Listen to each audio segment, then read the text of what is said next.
amor.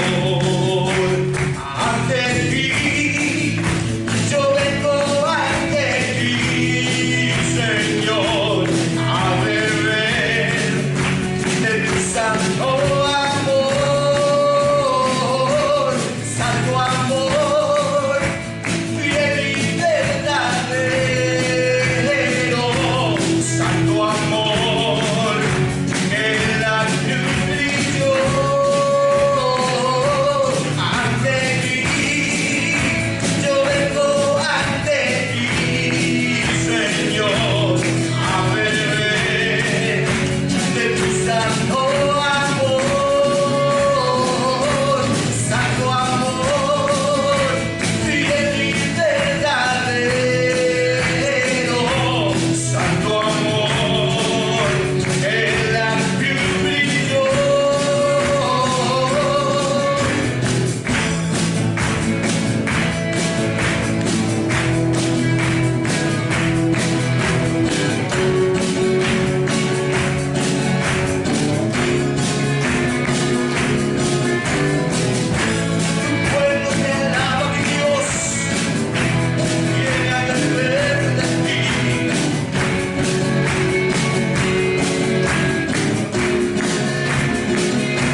lo vivo, siempre lo proclamaré.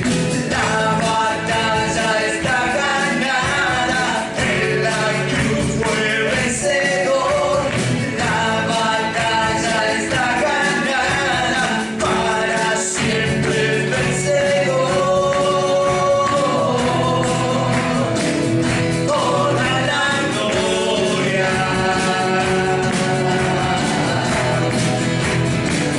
todo el poder,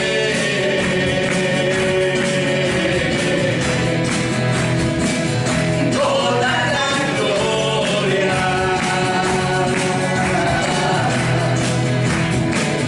todo el poder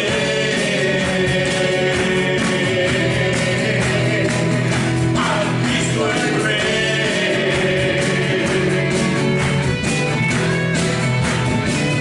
Agitamos la gloria de Dios.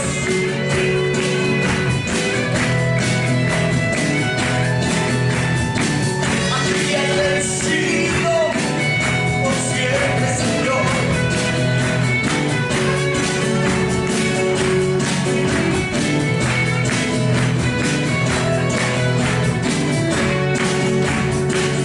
Toda la gloria,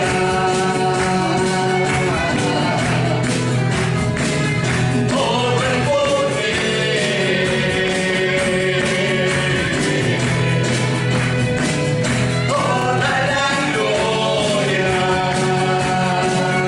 toda la gloria, todo el poder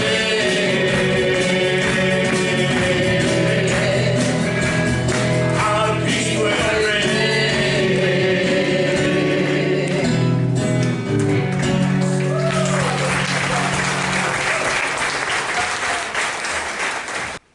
Gloria a Dios. El capítulo 12 de Mateo encontramos a los líderes religiosos rechazando al Señor y vemos al Señor advirtiendo a toda aquella, le llama generación mala y adúltera.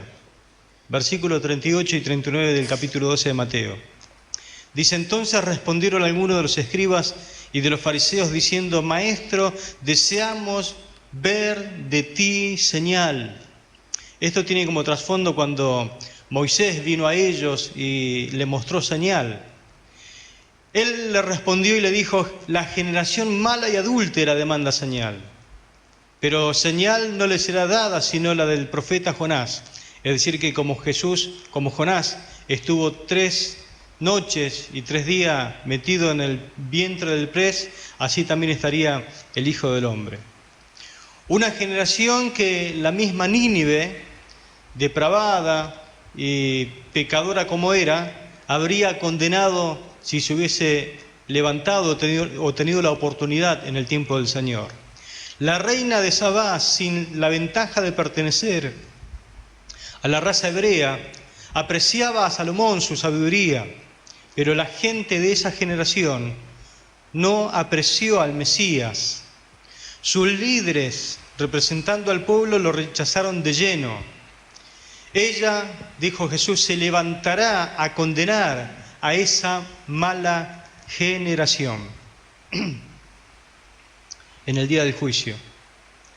Después de reprobar a esa generación perversa e incrédula, nuestro Señor les habla del peligro que corre el corazón vacío, que no se deja llenar por Dios. Si bien no estaba hablando el Señor de lo que era la posesión demoníaca, Él utilizó una historia para explicar lo peligroso que es en realidad rechazarle. Este rechazo y oposición de Jesús los dejaría mucho peor que nunca. Esta mala generación, ejemplificada por los líderes religiosos que estaba rechazando a Jesús, encontraría al final, como dijo Pedro, en una oportunidad su postrer estado iba a ser peor que el primero. En gran medida ellos rechazaron a Jesús porque no era lo suficientemente mesiánico para su gusto, en el sentido de ser un Mesías político o militar, que se levantara y se sublevara contra Roma. Sin embargo, su sed por este tipo de Mesías los llevaría a la ruina cerca del año 70 después de Cristo. Sin embargo, el uso de esta ilustración nos demuestra algunos principios interesantes de lo que es la posesión demoníaca y nos muestra que Jesús lo consideró un fenómeno real y no solamente una superstición como algunos creen.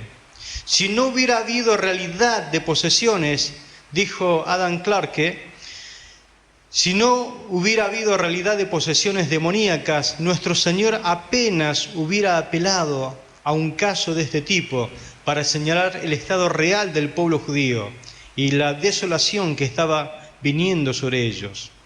Leamos entonces Mateo capítulo 12, verso 43 en adelante, que dice lo siguiente: cuando el espíritu inmundo sale del hombre, anda por lugares secos buscando reposo y no lo halla. Entonces dice: volveré a mi casa de donde salí, y cuando llega la halla desocupada, barrida y adornada. Entonces va, toma consigo a otros 7 espíritus peores que él, y entrados moran allí. Y el postrer estado de aquel hombre viene a ser peor que el primero. Así también acontecerá a esta mala generación. Amén. ¿Qué nos enseña el pasaje entonces? Nos enseña en primer lugar, la casa queda vacía. Cuando llegamos a entender cuál era nuestra terrible situación, nuestra condición delante de Dios, y la obra que el Señor hizo a nuestro favor, como la describe Pablo en Efesios capítulo 2, versículo 1 al 3, que dice lo siguiente: y Él os dio vida a vosotros, cuando estabais muertos en vuestros delitos y pecados. Es decir, que nuestra condición era una condición caótica, estábamos muertos, dice la palabra, en delitos y pecados. Dice: en los cuales anduvisteis en otro tiempo, siguiendo la corriente de este mundo, conforme al príncipe de la potestad del aire, el espíritu que ahora opera en los hijos de desobediencia, entre los cuales también todos nosotros vivimos en nuestro tiempo, en los deseos de nuestra carne, haciendo la voluntad de la carne y de los pensamientos, y éramos por naturaleza hijos de ira, lo mismo que los demás. Amén.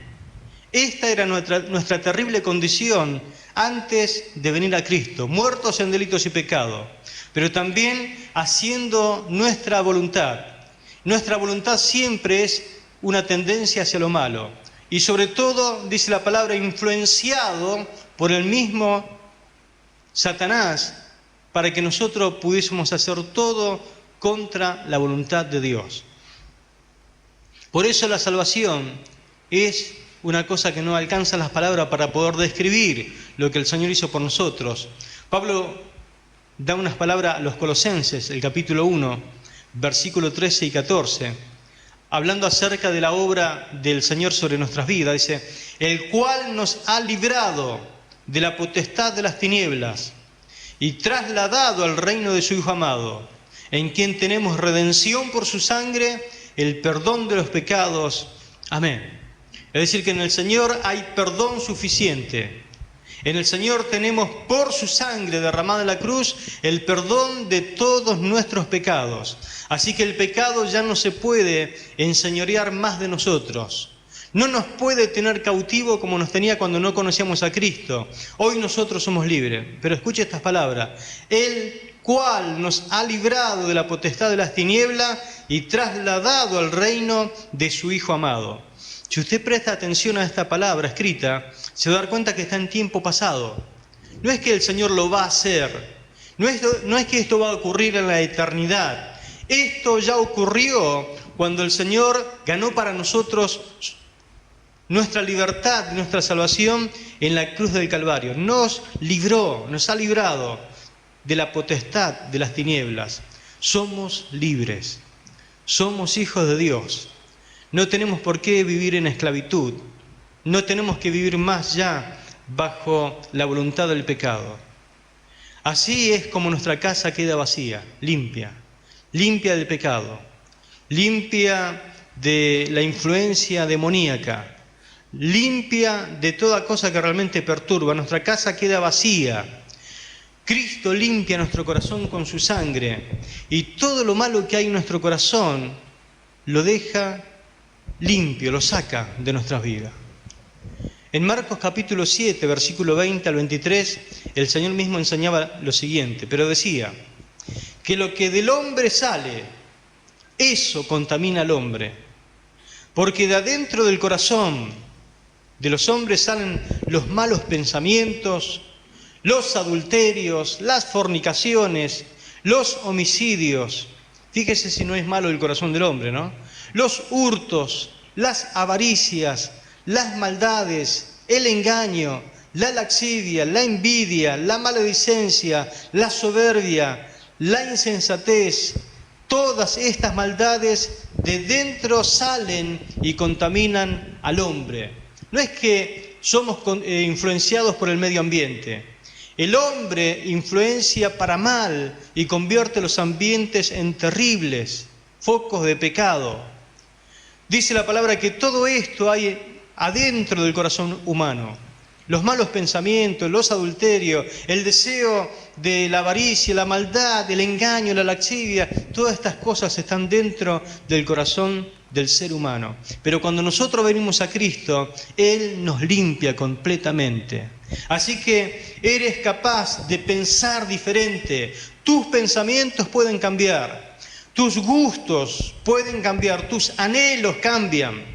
Cambian tus amistades, tus hábitos, tus costumbres, tu manera de hablar cambia, tus pensamientos cambian, tus intenciones, tu devoción es dirigida hacia otro lugar, hacia Cristo, como tu adoración, tu entrega, tu vida queda limpia y con una oportunidad de comenzar una vida nueva. Gloria al nombre del Señor, la casa queda vacía.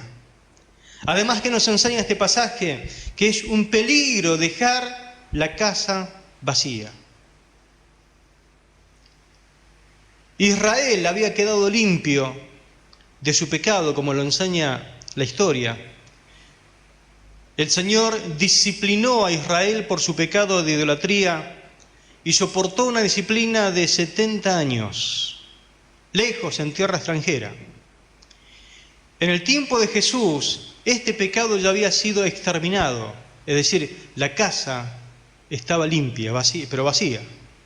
Pero ahora le faltaba un paso más a Israel. No bastaba solamente con tener una religión externa y vacía, llena de ritos y de sacrificios que en realidad no llenaban ni satisfacían el corazón de Dios, y menos del ser humano. Ellos debían recibir ahora al Mesías y aceptarlo para que sus vidas pudiesen ser llenos de la gloria del Señor. Pero ¿sabe qué hicieron? Terminaron rechazándolos. Juan mismo da testimonio de esto. Juan 1:11 dice, a los suyos vino, pero los suyos no lo recibieron. Algunos le pasa lo mismo que le pasó a Israel. Fueron libres, pero no se dedicaron a llenar la casa del Señor. No le permitieron que Dios obrara en sus vidas. Solamente quedaron con la intención de cambiar su vida. Y escuche, desaprovecharon la oportunidad recibida de ser diferente, de tener victoria en realidad.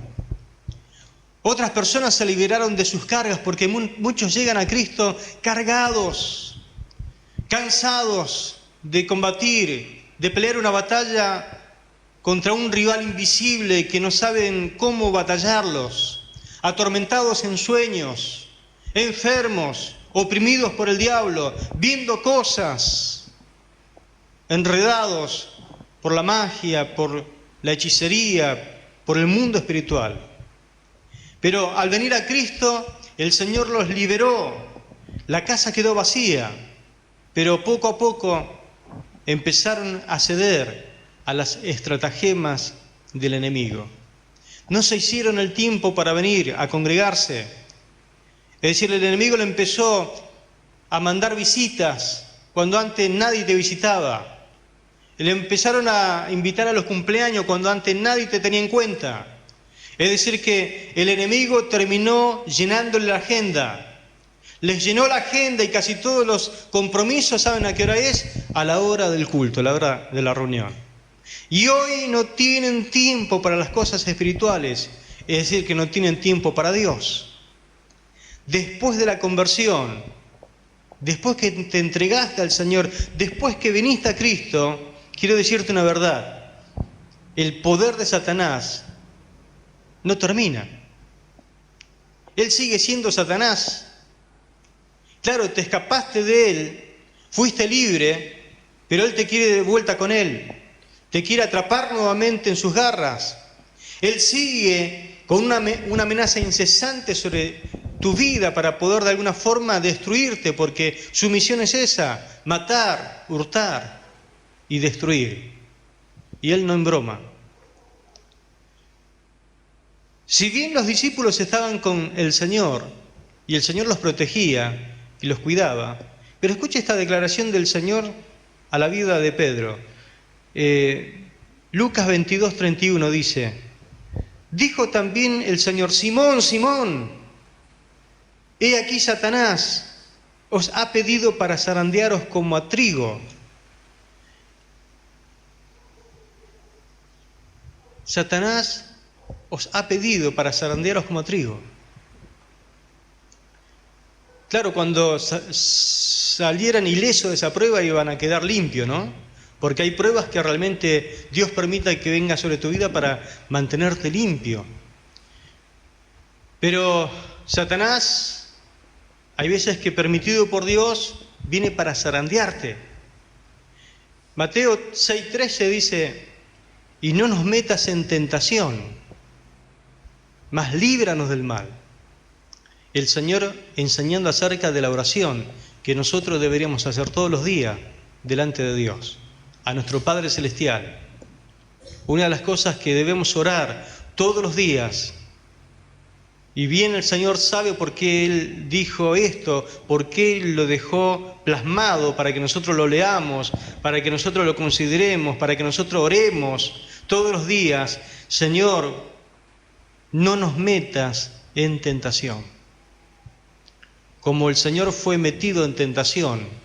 Está hablando de una prueba terrible que muchas veces Dios permite que venga sobre nuestra vida para ver si hemos aprendido la lección, si estamos en condiciones de poder servirle. No nos metas en tentación. El diablo tentó a Jesús en el desierto. Claro, el Hijo de Dios salió aprobado. Mas líbranos del mal. ¿Por qué tenemos que orar de esta forma? Porque el enemigo bien sabe de dónde Dios nos ha sacado. ¿De dónde Dios te sacó?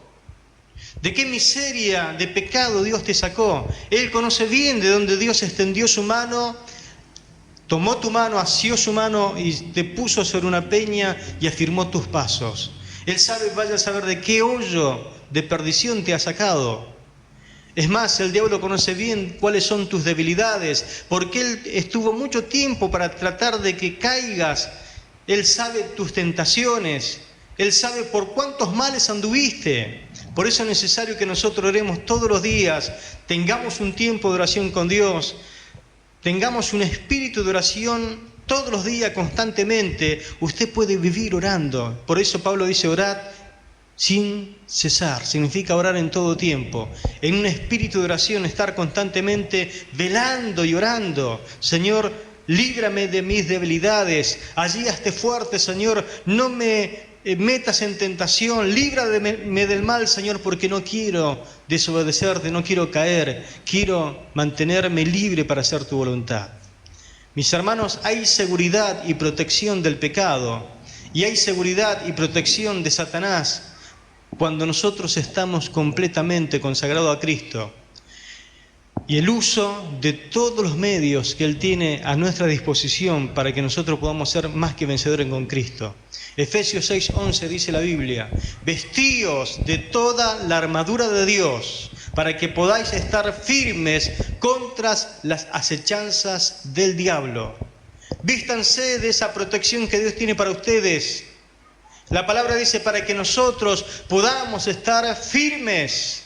Dios no quiere que nosotros caigamos, no nos quiere ver en debilidades. Él nos proveyó todo lo suficiente para que podamos estar firmes contra las acechanzas del enemigo sobre nuestra vida.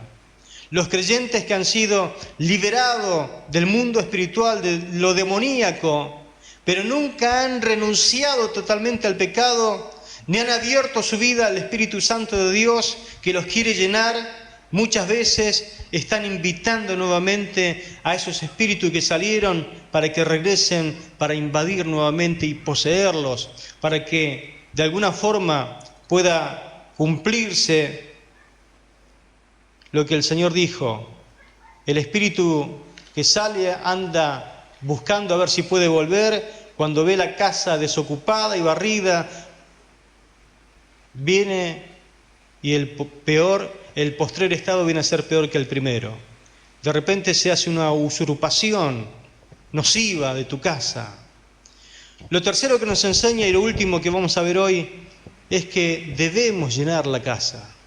Usted tiene que llenar la casa. Yo debo llenar la casa constantemente. Todos debemos llenar la casa que quedó vacía. No solamente debemos ser salvos, debemos procurar tener una búsqueda incesante de las cosas de Dios, una vida de obediencia, una vida de servicio a Él. Debemos ser salvados, pero también cristianos comprometidos, nacidos de nuevo, nacidos del Espíritu, nacidos de la Palabra, guiados por el Espíritu Santo de Dios. Jesús lo dijo bien en Juan 3:3, que dice, respondiendo Jesús le dijo, de cierto os digo, que el que no naciere de nuevo no puede ver el reino de Dios. Y unos versículos más adelante dice que el que nace de nuevo nace por la palabra del agua y nace por el Espíritu Santo de Dios. Debemos ser liberados constantemente del pecado. Una persona nacida de nuevo tiene una nueva identidad, tiene un nuevo nombre, tiene un Padre Celestial, tiene al Espíritu Santo que lo guía, tiene la palabra que lo va a guiar. Vive y puede vivir bajo el reinado de Cristo. Cristo se convierte en su Rey, en su Señor. Debes ser liberado del pecado que te asedia para consagrarte a la obediencia absoluta a Cristo Jesús. Debes consagrarte a una vida de oración. Debes consagrarte a una vida justa. Debes consagrarte al estudio de la palabra del Señor. Y sobre todo, debes dejarte influenciar y ser lleno del Espíritu Santo. ¿Qué casa va a quedar vacía con todas estas cosas? El Espíritu Santo quiere venir a morar en tu vida. Juan capítulo 14, verso 16 dice, yo rogaré al Padre y os dará otro consolador para que esté con vosotros para siempre. El Espíritu de verdad, el cual el mundo no puede recibir, porque no le ve ni le conoce. Pero vosotros le conocéis porque mora con vosotros y estará en vosotros. El mismo Espíritu Santo de Dios que llenó a Cristo y que lo hizo vivir una vida de victoria es el mismo Espíritu que Jesús iba a rogar para que venga a morar sobre nuestra vida cuando Él llega al cielo. El Espíritu Santo iba a ser enviado para que entre en el corazón del creyente, para venir a morar, a vivir dentro de tu casa. Estará con vosotros porque mora con vosotros. Si hay alguien a quien tienes que invitar a morar, es decir, a vivir dentro tuyo, es el Espíritu Santo de Dios. El Espíritu Santo quiere no solamente morar en ti, sino también quiere llenarte. Como ocurrió en Hechos 2:4. Y fueron todos llenos del Espíritu Santo y comenzaron a hablar en otras lenguas, según el Espíritu les daba que hablasen. Amén. Su lenguaje en ese momento se transformó. La adoración no daba abasto. Fueron llenos del Espíritu Santo, comenzaron a hablar en otras lenguas. El Espíritu le inspiró una nueva adoración. Eso dio inicio a una nueva era. Ellos fueron llenos del Espíritu Santo. El Espíritu Santo no solamente moraba sobre sus vidas, sino que ahora estaba sobre ellos. Significa controlándolos, dirigiéndolos. Pero no solamente eso, quiere darte su fruto. Gálatas 5, 22 y 23 dice la palabra: mas el fruto del Espíritu es amor, gozo, paz, paciencia, benignidad, bondad, fe, mansedumbre, templanza. Contra tales cosas no hay ley, dice la palabra. No solamente el Espíritu Santo viene a morar sobre ti, sino que también te transforma de tal manera que tienes el carácter de Cristo. El fruto del Espíritu Santo significa de que entras en una buena relación con Dios, las cosas cambian. Una buena relación con las personas y una buena relación con tu interior. Realmente la vida se transforma en una vida dichosa, feliz, totalmente diferente a lo que eras antes. El Espíritu Santo quiere manifestar sus dones sobre tu vida. Dice 1 Corintios 12, verso 7, lo siguiente: pero a cada uno les es dada la manifestación del Espíritu para provecho, porque a este les es dada por el Espíritu palabra de sabiduría, a otro palabra de ciencia según el mismo Espíritu, a otro fe por el mismo Espíritu, a otros dones de sanidades por el mismo Espíritu, a otros el hacer milagros, a otro profecía, a otro discernimiento de espíritu, a otros diversos géneros de lenguas y a otro interpretación de lenguas. Pero todas estas cosas las hace uno y el mismo Espíritu, repartiendo a cada uno en particular como Él quiere. Amén. Gloria a Dios. Quiere morar en ti, quiere llenarte, quiere darte el fruto, quiere manifestar sus dones. No hay forma de quedar vacío. No hay forma de que nuestro corazón esté vacío. Si nosotros permitimos que Él tome el control de nuestra vida, nuestras vidas van a ser transformadas. Vamos a convertirnos en una vida de bendición. Constantemente vamos a estar buscando la forma de poder dar lo que Él nos da. El Señor nos mostrará por su conocimiento sobrenatural algo que nosotros nunca estudiamos, pero de repente lo sabemos y podemos ministrar con poder. Él nos va a dar el poder para hablar sobrenaturalmente, para expresarlo, para que sea de bendición, pero también nos dará el poder para actuar de una forma sobrenatural por medio del poder que Él derrama sobre nuestras vidas. Vamos a ser de bendición. Nuestra casa jamás quedará vacía si nosotros nos dedicamos a decirle al Espíritu Santo: toma más y más de mi vida, toma cada habitación de mi ser, entra por completo, lo consagro totalmente a ti. Sigamos, mis hermanos, el ejemplo de Cristo. En Lucas capítulo 3, versos 21 y 22, cuando Él iba a iniciar su ministerio, lo primero que hizo fue bautizarse. Se bautizó en las aguas. Dice la palabra: aconteció que cuando todo el pueblo se bautizaba, Jesús también fue bautizado, y orando, el cielo se abrió. Hoy pasa lo mismo. ¿Cuántos quieren que el cielo se abra? Orando, el cielo se abrió. Y descendió el Espíritu Santo sobre él en forma corporal como una paloma. Y vino una voz del cielo que decía: tú eres mi Hijo amado, en ti tengo complacencia. Jesús entendió que la oración era lo que iba a abrir el cielo. Él entendió que la oración iba a ser lo que el Espíritu Santo descienda sobre su vida. Él entendía que la oración iba a hacer que el Padre en algún momento le hablara y pudiese tener la confirmación de que él era el Hijo de Dios amado, en quien Él se complacía. Orando.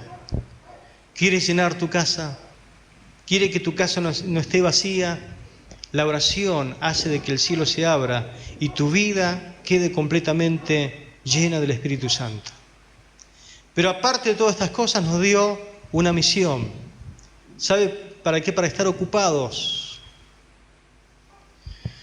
Marcos capítulo 16, verso 15 al 18 dice: y les dijo: id por todo el mundo y predicad el evangelio a toda criatura. El que creyere y fuere bautizado será salvo, mas el que no creyere será condenado. Y estas señales seguirán a los que creen: en mi nombre echarán fuera demonios, hablarán nuevas lenguas, tomarán en las manos serpientes, y si bebieren cosa mortífera no les hará daño. Sobre los enfermos pondrán sus manos y sanarán. Gloria a Dios. Fíjese que el Señor nos capacita y nos dice, predíquenle a toda criatura. Cuando no te quede otra persona para predicar, corre a otro y sigue con otro y sigue por otros lados. Predica a todo el mundo. Dice la palabra, vayan y prediquen el Evangelio a toda criatura. Ahí no hay excepción. Puedes predicarle a quien se te cruce por delante. Dice, el que creyere y fuera bautizado será salvo, mas el que no creyere será condenado. Y hay señales que confirman de que el Señor está con nosotros. Dice, en mi nombre echarán fuera demonios. Nosotros estamos para echar fuera demonios, no para que los demonios vengan y nos atormenten. Dios nos capacitó, nos hizo hombres llenos del Espíritu Santo para expulsar demonios de la gente, para hablar nuevas lenguas. Ningún poder del enemigo nos dañará, dice la palabra. En Mateo 28, la comisión está dada de otra forma, dice, por tanto id, verso 19, y haced discípulos a todas las naciones, bautizándolos en el nombre del Padre, del Hijo y del Espíritu Santo, enseñándoles que guarden todas las cosas que os he mandado, y aquí yo estoy con vosotros todos los días hasta el fin del mundo. Amén. Gloria a Dios. No hay tiempo para estar vacíos. No hay tiempo para que la casa esté desordenada y vacía. Tenemos miles de cosas para hacer para el Señor. No temamos al enemigo. No sé por qué por años se le ha metido a la gente que tenemos que tener temor del enemigo. No hay poder del enemigo que pueda dañarte. No hay algo que el enemigo pueda hacer que te pueda dañar, te pueda hacer daño, que pueda penetrar la presencia de Dios que te cubre. ¿Se acuerda el salmista como dijo? Tú eres escudo alrededor de mí. Eres escudo alrededor de mí. Si el Señor quiere, te protege de tal forma que nadie te puede tocar. Pero quiero que se le grabe esta palabra en 1 de Juan 5, 18. Dice la palabra lo siguiente. Sabemos, es importante saberlo, ¿no? Sabemos que todo aquel que ha nacido de Dios no practica el pecado, pues aquel que fue engendrado por Dios le guarda, es decir, Jesús guarda a sus hijos. Y escuche, y el maligno no le toca. El maligno no le toca. Sabemos que somos de Dios y el mundo entero está bajo el maligno. El mundo entero sí puede temerle porque está bajo el maligno, está bajo su potestad, las personas que no tienen a Cristo en el corazón.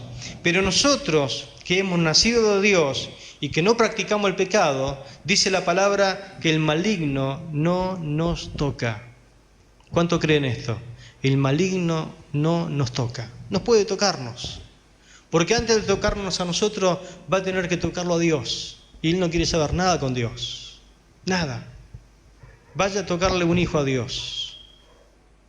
Por eso, por más que te hagan hechicería, te hagan magia negra, te hagan curanderismo, te hagan brujería, te saquen una foto y te pinchen con una aguja, nada te pueden hacer.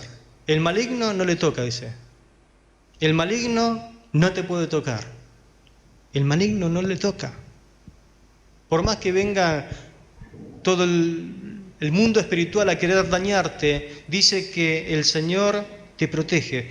Dios te guarda. Jesús te guarda. Y el maligno no te toca. Por lo tanto, no tenemos que tener miedo o temor al enemigo, sino lo que tenemos que tener miedo de pecar.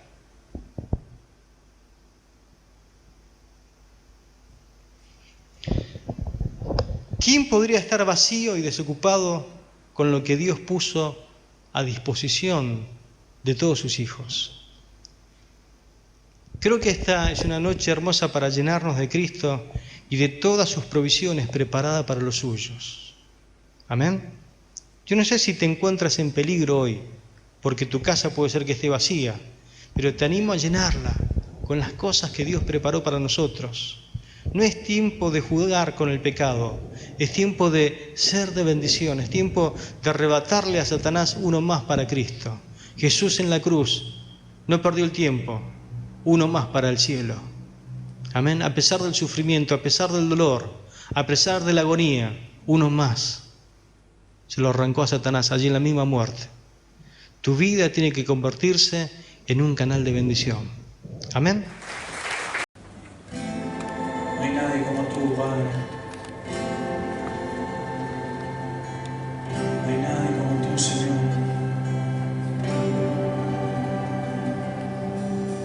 Diste tu vida en el Calvario, sufriste allí por mí, lo diste todo por salvarme a mí.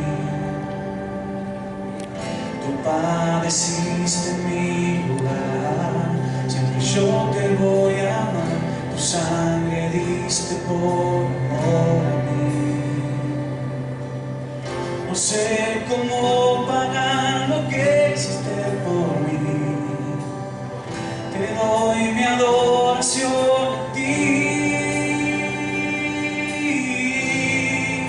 Santo Cordero, Dios de los cielos, te quiero adorar, te quiero exaltar. El universo, el mundo entero te tiene que adorar, te tiene que exaltar.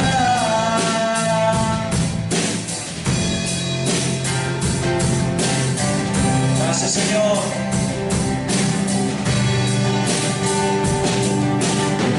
Diste tu vida en el Calvario, sufriste allí por mí, lo diste todo por salvarme a mí. Padeciste en mi lugar, siempre yo te voy a amar, tu sangre diste por amor a mí.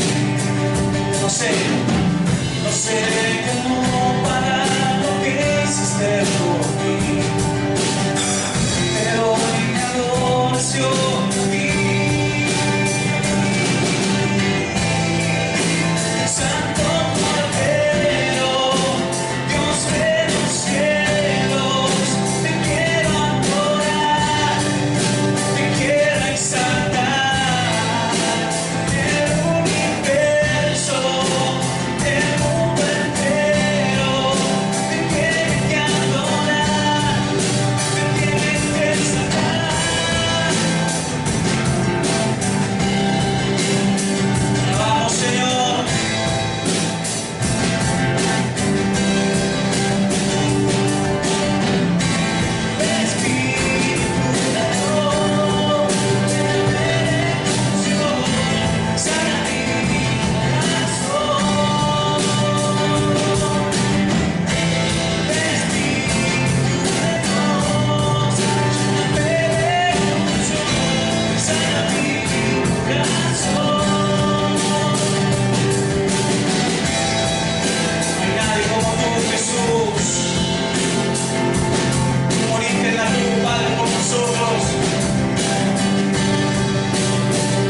Gracias, Señor. No hay nadie como tú, Jesús. Aleluya. Cierra tus ojos, dile, Señor. Santo Cordero, Dios de los cielos, te quiero adorar, te quiero exaltar. El universo, el mundo entero te tiene que adorar, te tiene que exaltar. Espíritu de Dios, lléname de unción, sana mi corazón. Levanta tus voces, dile, Señor. Espíritu de Dios, lléname de unción, sana mi corazón.